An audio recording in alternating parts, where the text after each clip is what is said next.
আচ্ছা বাবা, তোমরা ছেলেরা আসলে কি? তোমরা খুব খারাপ। খারাপ মানে খারাপ, আমি রাস্তায় গেলে ডিস্টার্ব করে। তুই চুপ, একদম চুপ।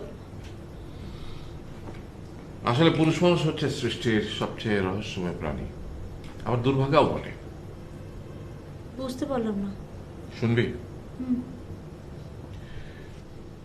গাধাকে সৃষ্টি করার পর তাকে বলা হলো সকাল থেকে সন্ধ্যা পর্যন্ত তাকে ক্লান্তিহীন পরিশ্রম করতে হবে।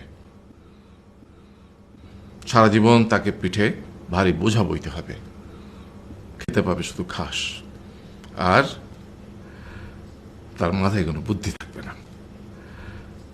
তার আয়ু হবে 50 বছর। গাধা করজোড়ে সৃষ্টিকর্তাকে বলল, আমি এত বছর বাঁচতে চাই না, আমাকে 20 বছর আয়ু দেওয়া হোক। সৃষ্টিকর্তা সেটাই মঞ্জুর করলেন। কুকুরকে যখন সৃষ্টি করা হলো তখন তাকে বলা হলো যে সে হবে মানুষের সবচেয়ে বড় বন্ধু, কিন্তু সে খাবে মানুষের উচ্ছিষ্ট, এবং তার আয়ু হবে 30 বছর। কুকুর সৃষ্টিকর্তাকে বললো, আমি এত বছর বাঁচতে চাই না, আমাকে 15 বছর আয়ু দেওয়া হোক। সেটাই মঞ্জুর করা হলো। এরপর বানরকে বলা হলো, তুমি শুধু গাছের এ ডাল থেকে ও ডালে ঝুল খাবে এবং নানান রকম ফন্দি ফিকির করে মানুষকে আনন্দ দিবে, তোমার আয়ু হবে 20 বছর। বানর বলল, আমি 20 বছর বাঁচতে চাই না, আমাকে 10 বছর দেওয়া হোক।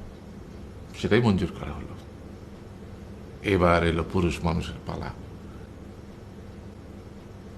তাকে বলা হলো যে তুমি হলে প্রাণীগুলোর মধ্যে সবচেয়ে বিচক্ষণ এবং বুদ্ধিমান, সেই জন্যে তোমাকে প্রাণীদের শিরোমণি করা হলো, এবং তোমার আয়ু হবে 20 বছর। তখন পুরুষ মানুষ বলল, করজোড়ে বলল সৃষ্টিকর্তাকে যে 20 বছর আয়ু অত্যন্ত কম। হে প্রভু, আমাকে ওই গাধার, সে যে 30 বছর আয়ু চায়নি, সেটা আমাকে দেয়া হোক। ওই যে কুকুর 15 বছর ফিরিয়ে দিয়েছিল, সেটাও আমাকে দেয়া হোক। আর যে বানর 10 বছর নেয়নি, সেটাও আমাকে দেয়া হোক। 20 বছর অত্যন্ত কম, আমি দীর্ঘদিন বাঁচতে চাই। সৃষ্টিকর্তা সেটাও মঞ্জুর করলেন। তারপর কি হলো?